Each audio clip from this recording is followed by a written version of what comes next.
வணக்கம் வணக்கம் நேயர்களே. இறைவா, உடன்பிறப்புகளே, வணக்கம். நான் இதற்கு முன் ஒரு வீடியோவை போட்டேன். மீண்டும் பழைய தவறையே செய்துவிட்டேன்.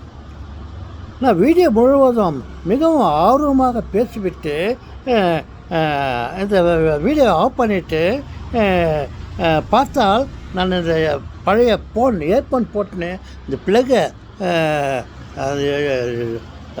செல்ஃபோனில் இன்சர்ட் பண்ணிட்டு செய்திகளை கேட்டுக்கொண்டிருந்தேன், பேசிக்கொண்டிருந்தேன். அது அந்த ப்ளக்கை எடுக்காமல் மறுபடியும் நான் என் பாட்டுக்கு ஒரு முக்கியமான விஷயத்தை என் பாட்டுக்கு பேசிட்டு எல்லாத்தையும் முடிச்சிட்டு பிறகு பார்த்தாக்கா அந்த ப்ளக்கை நான் எடுக்காமையே என்னுடைய உரையை முடித்திருக்கிறேன். ஓகே, மீண்டும் அதே உரையை நான் பேசுகிறேன். ஆனால் முதலில் எந்த ஆர்வத்தோடு பேசணும்னோ அந்த மாதிரி அந்த ஆர்வத்தில் இப்போது நான் பேசுவேனோ என்ன எனக்கு தெரியவில்லை. முயற்சி பண்ணுகிறேன். என்னவென்றால், இந்த செல்ஃபோனை ஆன் பண்ணி சில செய்திகளை பார்க்கணும் என்று பார்க்கும்போது ஒரு சேனலில் கிருபானந்த வாரியார் அவருடைய படம் இருந்தது. அவரை பற்றிய ஒரு செய்தி வந்து கொண்டிருந்தது. நான் அந்த சேனலை பார்த்தவுடனே கிருபானந்த வாரியார், கிருபானந்த வாரியார் இருக்கார், இவரை பற்றி ஏதோ செய்தி இருக்கிறது என்று அவரை பார்த்த உடனே எனக்கு பழைய ஞாபகம் வந்தது. என்ன பழைய ஞாபகம் என்றால், கிருபானந்த வாரியாருடைய நண்பர். தாத்தா என்ன பேசுறீங்க? கிருபானந்த வாரியார், ஆம் செல்வங்களே, அந்த பெரிய மனிதர் கிருபானந்த வாரியார் என்னுடைய நண்பர். ஒரு காலத்திலே நான் மைக்கோவில் வேலை செய்து கொண்டு இருக்கும்போது ஆடுகோடி என்ற ஒரு இடத்திலே நான் வாழ்ந்து கொண்டு இருந்தேன். அப்பொழுது மதிப்பிற்குரிய மரியாதைக்குரிய கிருபானந்த வாரியார் ஒரு இடத்துல இருந்து நான் நின்று கொண்டு இருக்கும் என்னுடைய வீட்டுக்கு எதிரில் அதை கடந்து போவார். அப்போது நான் வீட்டில் எதிரில் இருக்கும்போது ஏறக்குறைய தினந்தோறும் என்று சொல்லலாம், தினந்தோறும் அவர் ஒரு வழியாக வந்து என் வீட்டை வீட்டு எதிரில் நின்று கொண்ட என்னையும் தினமும் அவர் சந்தித்து கொண்டு விட்டு போவார். அவர் போகும்போது என்னை பார்க்கும்போது சாப்பிட்டீங்களா சொல்லிவிட்டு அவருடைய அழகான பெரிய வாயை திறந்து கொண்டு வெறும் உடம்போடு அந்த ஒரு ஊதும் குழல் ஒன்று இருக்கும், அதை கையில் ஏந்தி கொண்டு என்னை கடந்து அப்படி போவார். அப்புறம் சாப்பிட்டீங்களான்னு சொல்லிட்டு நான் அருகில் இருப்பேன், என்னை தட்டி கொடுத்துட்டு அவர் ஓடுவார். இங்கே காலை வச்சாருனாக்கா ஒரு மீட்டர் காலான்ட்டு இன்னொரு கால் வைப்பார். அந்த மாதிரி உயர்ந்த மனிதன், அழகான மனிதன், அப்படி ஓடுவார். இதே மாதிரி நான் தினமும் அவரை பார்ப்பேன். தினமும் என்னை பார்த்து பேசிட்டு சிரித்து விட்டு சாப்பிட்டீங்களான்னு சொல்லி கேட்டு என்னை தட்டி கொடுத்துட்டு ஓடுவார் அவர் வேலையை பார்த்துக்கின்னு. அவர் இப்போ அது வீடியோவில் ஒரு சேனலில் பார்த்தேன். தாத்தா, நீங்கள் கிருபானந்த வாரியாரை பார்த்தீங்களா? கிருபானந்த வாரியார் பெரியவர் ஆச்சு தாத்தா. நீங்கள் யார், அவர் யார்? ஆம் செல்வங்களே, அப்படி இப்படின்னு பார்த்தால் அவரே என்னுடைய சகோதரன் தான். பாருங்கள், அவர் என்னை சந்தித்து விட்டு போவார். சிறிது நாட்களுக்கு பிறகு அவர் ஒரு வெளி ஊரில் ஒரு பிரசங்கம் நடத்துவதற்காக போயிட்டு அவர் அந்த விமானத்தில் வருவார். அப்படி ஒரு நாள் போகும்போது விமானத்தில் போயின்னே இருக்கும்போது அவர் மரணத்தை சந்தித்து விட்டார். அவர் விமானத்திலேயே இறந்து போனார். மூச்சடிப்பாக இருக்கலாம், ஹார்ட் அட்டாக்காக இருக்கலாம். மொத்தத்தில் அவர் அந்த விமானத்திலேயே இறந்து போனார். ஒரு மனிதன் பூமியில் இருந்து போனால் அவன் நல்ல மனிதனாக இருந்தால் இந்த பூமியில் இருந்து போன உடனே பூமியில் இருந்து அவர் மோட்சத்துக்கு போக வேண்டாம் அந்த மனிதன் அல்லவா. அவர் பூமியில் இருந்த இறந்த மனிதன் மோட்சத்துக்கு போவதற்கு சிறிது நேரம் எடுத்துக்கொள்ளும். ஏனென்றால் பூமி இங்கே இருக்கிறது, வானம் அங்கே இருக்கிறது. இங்கிருந்து அவருடைய ஆவி மோட்சத்திற்கு போக வேண்டும் என்றால் சிறிது டைம் எடுத்துக்கும். ஏன் அதிக டைம் எடுத்துக்கும்? என்னுடைய நண்பர் கிருபானந்த வாரியார் விமானத்தில் மேலே பறந்து கொண்டு இருக்கும்போது அங்கே இருந்து விட்டார். அவருடைய ஆசிரியர், அவர் பெற்ற ஆசிரியரை பாருங்கள், விமானத்தில் பூமிக்கும் ஆகாயத்துக்கும் மதியத்தில் அவர் போயிருக்க, மோட்சத்திற்கும் மதியத்தில் அவர் ஏரோப்ளேனில் போயின்னு இருக்கும்போது அங்கே இருந்து விட்டதால் அங்கிருந்து மோட்சத்திற்கு போவதற்கு சிறிது தூரம் தான். ஆகாயத்தில் விமானத்தில் அவர் போய்த்து கொண்டு இருக்கும்போது மிக உயர்ந்த அளவில் உயர்ந்த இடத்திலிருந்து அவர் பயணம் செய்து கொண்டிருந்தார். அப்போது அந்த இடத்துலேயே அவர் இறந்து விட்டதுனால் அங்கிருந்து மோட்சத்துக்கு போவதற்கு சிறிது நேரமே எடுத்துக்கொண்டது. அப்படி கிருபானந்த வாரியார் என்னுடைய நண்பர் அங்கே இருந்து விரைவில் அவர் மோட்சத்தை அடைந்து விட்டார். தாத்தா, நீங்கள் அவ்வளோ பெரிய மனிதரை பார்த்துறீங்களா? ஆம் செல்வங்களே, அவர் என்ன, அவருடைய அப்பா, நம்மளுடைய அப்பா கடவுளையே நான் பார்த்திருக்கிறேன். கிருபானந்த வாரியாரை பார்த்தது போல இறைவனையே நான் பார்த்திருக்கிறேன். தாத்தா, என்ன தாத்தா சொல்கிறீங்க? ஆம் செல்வங்களே, நான் கிருபானந்த வாரியாரை நான் பார்க்கும்போது அவர் நீங்கள் சாப்பிட்டீங்களா, நல்லா இருக்கிறீங்களா என்று என்னை தட்டி கொடுத்துட்டு போவார். தினமும் நான் கடவுளையே பார்த்தேன். கிருபானந்த வாரியார் சாப்பிட்டீங்களா என்று என்னை கேட்டுவிட்டு போவார். நான் பார்த்த கடவுள் என்னை சாப்பாடு ஊட்டினார். கிருபானந்த வாரியார் என் உடம்பின் மேல் கையை வைத்து என்னை தட்டி கொடுத்து விட்டு அவர் போவார். நான் பார்த்த கடவுள் இறைவன், இயேசுநாதனுடைய அப்பா, முப்பெரும் கடவுளிலே ஒருவர், அவரை நான் பார்த்தேன். அவர் என்ன செய்தார் தெரியுமா? கிருபானந்த வாரியார் என்னை தட்டி கொடுத்து போவார். இந்த உண்மை கடவுள் என்னை தூக்கி உட்கார வைத்தார். இவர் தட்டி கொடுத்து போவார். இவர் என்னை தூக்கி உட்கார வைப்பார்.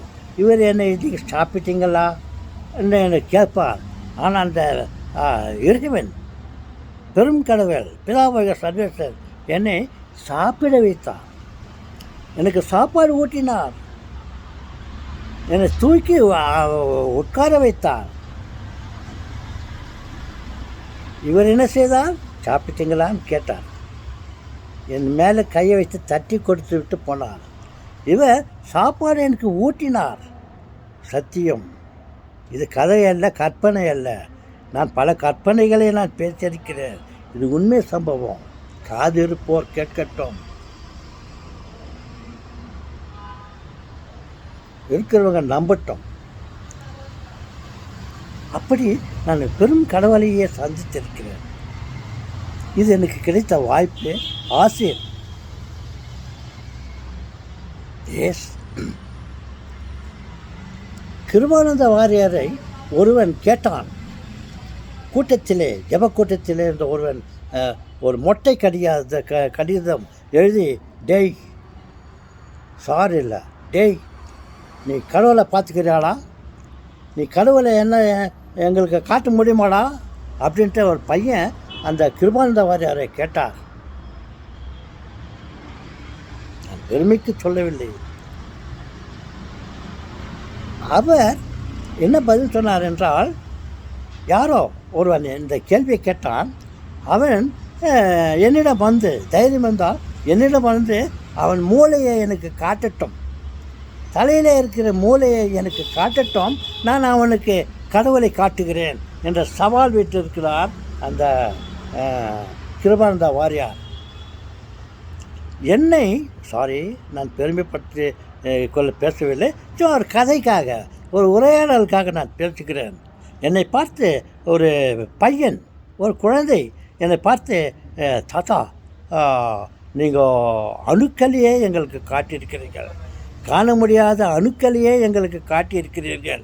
ஒரு விளக்கை போட்டு அது விளக்கின் பல்பின் உள்ள அந்த எலக்ட்ரான்கள் இருப்பது, அது எரிவதை காட்டி, இதுதான் எலக்ட்ரான், ஒளிவிட்டு எரிகின்றதல்லவா, அதுதான் எலக்ட்ரான் அப்படி என்று சொன்னேன். உங்களால் எனக்கு கடவுளை காட்ட முடியுமா என்று கேட்டார்கள் அந்த குழந்தைகள்.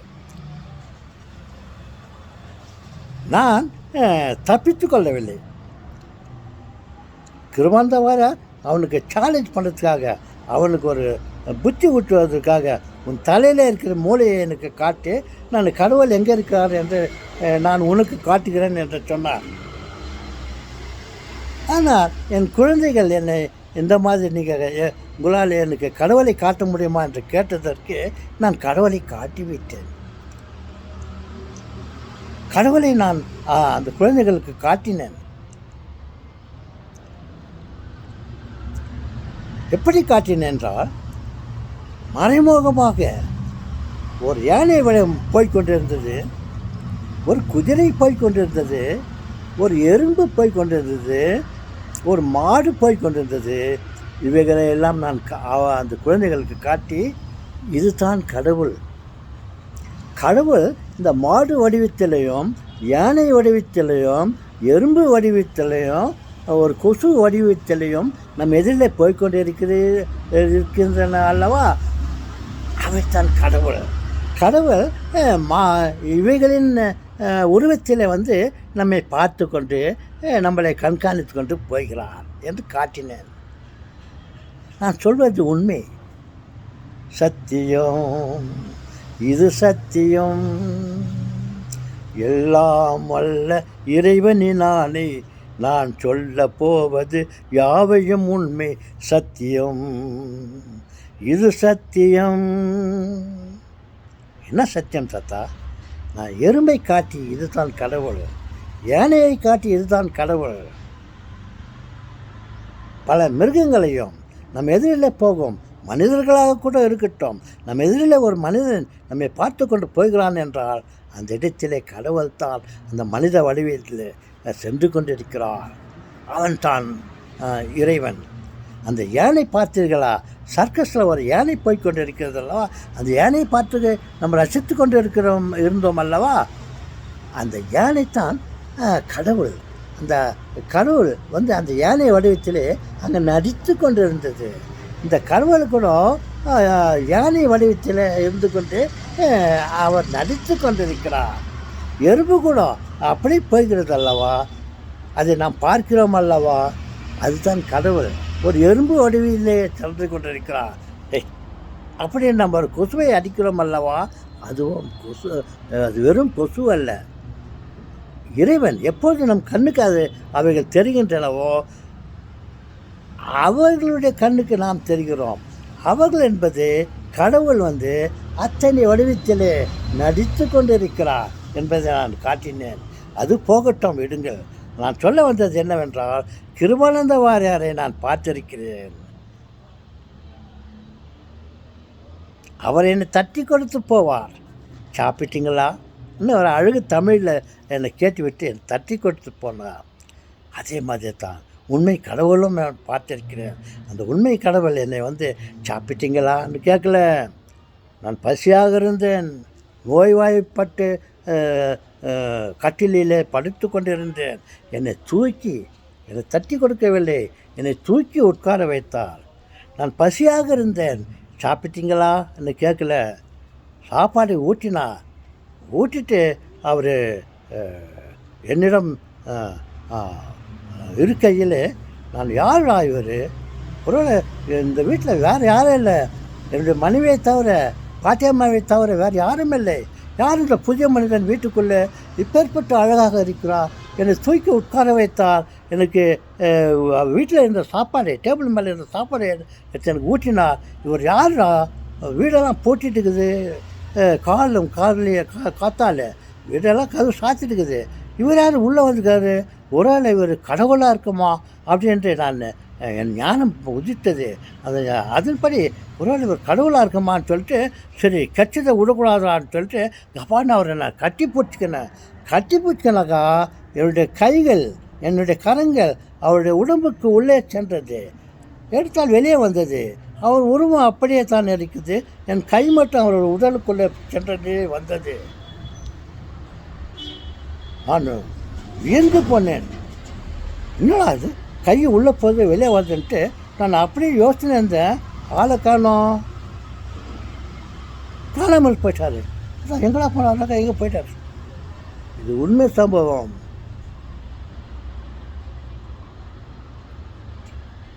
அதற்கு மேலே நான் பேசுவதற்கு விருப்பப்படவில்லை.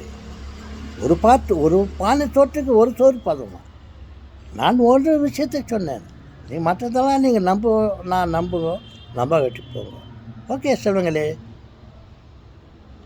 வணக்கம் வணக்கம்.